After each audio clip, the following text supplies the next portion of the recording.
Burnley FC have 69 points of 31 games, 20 wins, 9 draws, 2 losses. And as a Blackburn fan, I am sat here wondering how the other side of the M65 have done it, with the likes of Kompany and a lot of players coming in. Not many people outside of Burnley expected it. I'm not too sure about what happens inside Burnley, to be honest with you. I don't want to know that anyway, but I've got a Burnley expert on with me, and I do appreciate it because you've got a cold as well. Dan from the Turf Moorhouse TV. Not too close by. Obviously, I was going to say about the record amount of wins as well, but sadly, pesky Watford got in your way. But you just brought to light another record that you like to, if you want to say that the record you can do right now. But thank you very much for coming on, and we'll be discussing Burnley's season from pre-season till now in the next 10 minutes or so. So thank you for coming on. How are you feeling? No, apart from snuffly and my nose making more runs than Nathan Teller this season, it's yeah, I'm not too bad in myself. I mean, the record that we hit, as much as we didn't get that illustrious championship record of 11 wins on the bounce, we equalled our record of 10, since January 1913. That, just to equal it, is some achievement in itself. But we did score in 28 consecutive league games, which was a club record that stood since 1926. So, amazing. Where one record isn't yet to be broken, there's still another to try and achieve. Obviously, we'll speak about pre-season first and foremost, because obviously Sean Dyche last season was gone. Michael Jackson was the manager, oddly enough, and a lot of fans thought that, not fans, but other fans of the teams thought that maybe you'd do a Sunderland or a Wolverhampton of years gone by, a double relegation. I know a lot about the FFP and the situation there. You obviously owed the money back to the owner, and you sold, and I've got a list here: Pope, Bardsley, Lennon, Ben Mee, Peters, Dale Stevens, Collins, Hennessy, McNeil, and you brought a hell of a lot of players in. So was there a worry about how many players you were bringing in and out? And was there a worry not only in terms of on the field, but off the field as well? Because it was a massive overhaul. I mean, going back to what you said there, when Dyche got sacked, for me, it was a bit of a weird timing. Back end of the Premier League season, when you're still in a relegation dogfight. Sorry about that. But we'd just come off the back of beating Everton. And things looked a little bit rosier. We thought, we've got Norwich next. If we get past these, hopefully things will start to fall into place. Part of me thought we went into that Norwich game a little bit almost like, this is in the bag after beating Everton, and we got beat 2-0. What I say about the strange timing for me with Sean Dyche was obviously when he could have gone after the game. The board could have sat down with him after the game and then talked about it. But it was the Friday after, the day before prepping for the next game. He's about to have a team meeting, and next minute he's going, apparently, rumour has it, he walked back into the room and said, "The king is dead, I'm off." I didn't know that. But, again, that's just the rumour mill. But he's put a solid foundation for Burnley Football Club now. And we just hope that the next person that did come in was going to be able to take that and notch it up another level. And I think a lot of people get scary about, American owners, especially when they bought our club during, unprecedented times with the pandemic and stuff like that. So, the financial aspect, I think we've just released now that we've actually paid off. Yeah, we've actually just paid off that money to say the club is ours. Which is surreal because you've still got naysayers out there going, no, they've just refinanced the debt, blah, blah, blah. And you're going to have people like that. You're going to have people that do that. Vincent Kompany has come in and completely changed it. Did I think we were going to get Vincent Kompany? Did I bugger it? No, I thought if we'd have stayed up, maybe. And you know what? I've got to say a massive, massive respect to Michael Jackson for stepping up and taking that. And I know a lot of people going, what? Michael Jackson, Burnley manager? Yeah, I know. Different one. Don't worry about it. But him and Ben Mee as a management sort of team at the time, it worked. And I honestly had a small glimmer of hope until the final day when obviously Leeds beat Brentford, and we couldn't contain Newcastle at Turf Moor, and it just inevitably ended up while we were, relegated. But I don't think we'd have lost as many players if we'd have stayed up. And I think Pace has said that as well. Alan Pace has mentioned that he said the bigger players in this club would have had to stay, the older players, the more experienced heads, because we wouldn't have been able to chop and change as much as we have done. So going down has sort of helped us a little bit. But like I say, I didn't think we'd have got Kompany at that stage. I thought he might have said, yes, if you stay in the Prem, I'll take you. If not, look elsewhere. And I honestly looked at the likes of Wayne Rooney, who was doing all right with Derby at the time. Thought maybe he could come in and he'd have that bit of a pull because of a name. But no, when Kompany were announced, happy as a pig in muck as you would be. And I just think, yeah, what a turnaround. Nobody expected this whatsoever. Media, fans of other clubs, even half of our fans did not expect going from Dash Ball to Kompany Ball, from day one, from the season start against Huddersfield. Just, yeah, it's blown my mind this season, and I'm sort of just enjoying the ride at the moment. You talk about Kompany Ball there, and I don't think many people knew what Kompany Ball was. I think he had a pretty underwhelming time at Anderlecht. I think at some point he didn't even have the right coaching badges at the start of it. So it was more like the Will Still at Stade de Rennes right now. Obviously, he brought in a lot of players. Like I said, that first game, Maatsen, the left or right back. A lot of players nobody had heard of, including Zarori, Vitinho, Josh Cullen from Anderlecht. Do you think that this season, with the new brand identity and the wider scope of European scouting from Vincent Kompany himself and his reach that he has, do you prefer this style of football, or do you prefer the one that Sean Dyche had in the Premier League? You've got to watch. You've got to prefer this one. It's not like a manager doing a press conference at the end when his voice is gone for shouting for 90 minutes. But he's the style of football that we have right now. I can't fault it. It's mesmerising to watch.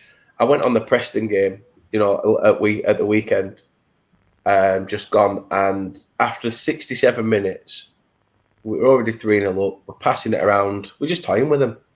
The camera actually panned to the Preston bench, and they're all sat there as if to say, well, what do we do? Might as well just wait till the 90th minute rolls around and that's it.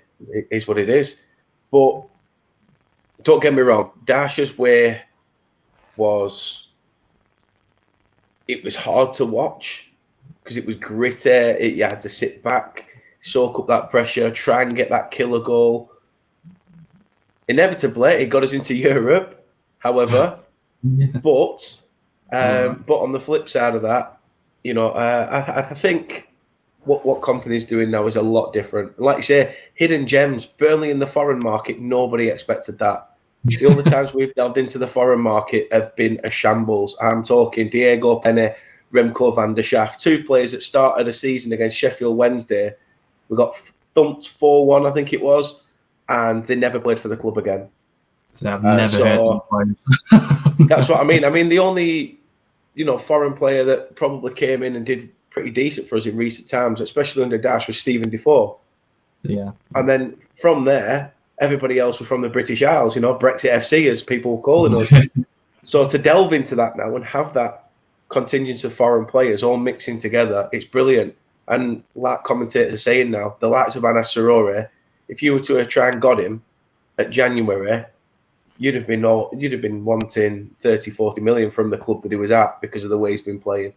So it's all about the signings, came at the right time, still very young, still a lot to learn. And yeah, it's just bloody exciting. It can also be very volatile. The amount of changes you can make could swing the other way completely. But yeah, the scouting process at Burnley has been perfect so far. Obviously, I was going to say, did you expect this? But clearly, the way you've been speaking, that's a foregone conclusion as a question. It seems like that brings me back to what you said though. The pre-season game against Shrewsbury. Me and a mate went down there and we started playing a bit of this passing ball, and we looked at each other and just say, "What the heck is this?" That we're playing a 4-2-3-1 or something like that, and it went a 4-4-2. You had fans just sat there almost like, "Oh my god!" Like we We are. can do it. I don't know. You had old men doing Ali G signs, going, "Oh my god, this is like Well, sick." you've spent 10 years of one style. It's not you Yeah. switch over to another one. You're completely dumbfounded of will it work in the championship? Obviously, it's a different breed, but it's gone absolutely perfect for you. And obviously, you are, as we can see from the table right now, 18 points ahead of third place Middlesbrough. You know, you've lost 1 in 14, I believe, I think, against Sheffield United, and that was just a crazy game. I put the top 10 in there just to make you smile as well, because if Blackburn beat Burnley that day, we would have been ahead of you, but we are currently 21, 22 points behind, and it shows how, I mean, we've dropped off a little bit, but you've just gone on and on and on. We get it, you're good. Just get on with it now, right? But what is your going on to next season, because obviously you're going to be in the Premier League, what is your expectations for the Premier League, and do you believe that you're going to do a more of a Brentford style where you change your style of play, or do you think it will be a more of a akin to this season? It's difficult, I know, but yeah, I mean, I'd like to say we probably continue with what we're doing because we're still a young side, we're still learning.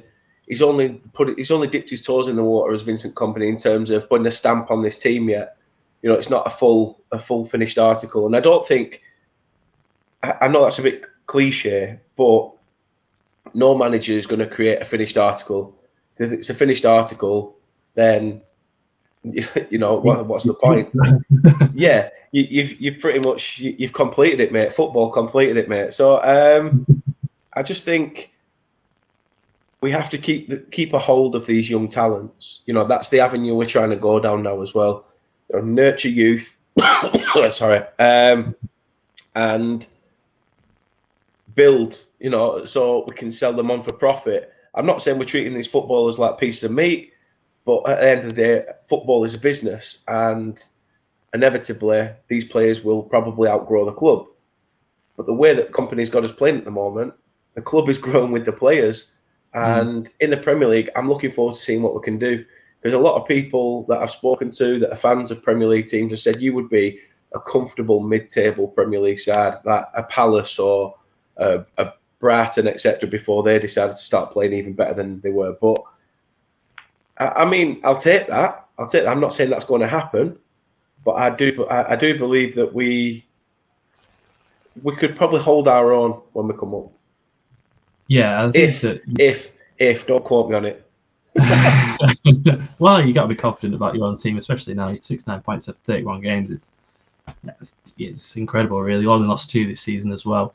I will say I compare you to probably Fulham last season, the team that were flying through, and they're currently 7th or 8th in the league. So exciting times for Burnley right now, and we'll end it on this before we say goodbye to the video. Essentially, is there anywhere you can improve on this Burnley team?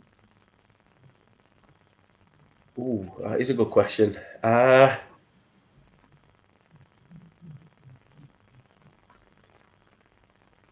say, obviously, there's a lot of players that are still quite new. You know, we saw on Tuesday Jordan Bayer, who's only on loan at the club. He got injured, so we had the 2 new January signings playing with each other at the back, and we didn't know whether it'd work or whether it wouldn't. But they did a pretty good job. You know, Yalmar Ekdal's come in and been all right. The first goal, the goal we conceded against Watford was poor, and I think Muric will hold his hands up and say, "Well, hopefully, you know, I was hoping he'd hold his hands up and catch the ball instead of using his knee." But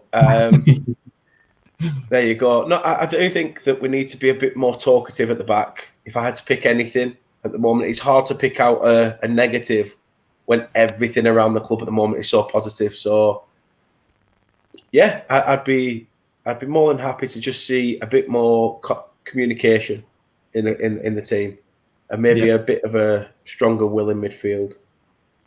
Yeah, that's absolutely fine. Again, it's a difficult question to answer because it's just gone perfectly for you so far this season. But thank you very much for being on this channel. I do appreciate it. Obviously, now you're ill as well, so double the appreciation. if anybody would like to go and visit your channel, it's not just Burnley, it's more content on other teams as well, I believe, on live streams and stuff. Turf Moorhouse TV, close to 1,000 subscribers right now, I believe. Getting there, slowly getting there.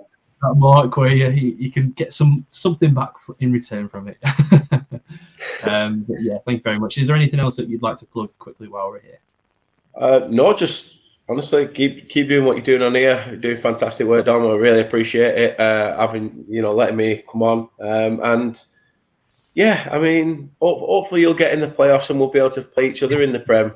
This I'm sure every Burnley fan has that slight little. I do want them to come up because I'd rather us play each other over a season twice. But then there's also that, staying down forever. Remember that. Remember that. Yeah, you don't want apathy. You want them both to be in the Premier League at the same time. We only had that one time, I think, one season in the last 14 years or so. So hopefully that can happen. Personally, I don't believe it. I think that next season, I always say next season, but yeah, I think too naive at the minute. Anyway, it's not about that, but it's about Burnley. So thank you very much for coming on. And if anyone is not here already, can you go and subscribe to the channel? Go and like and comment below, like just down here.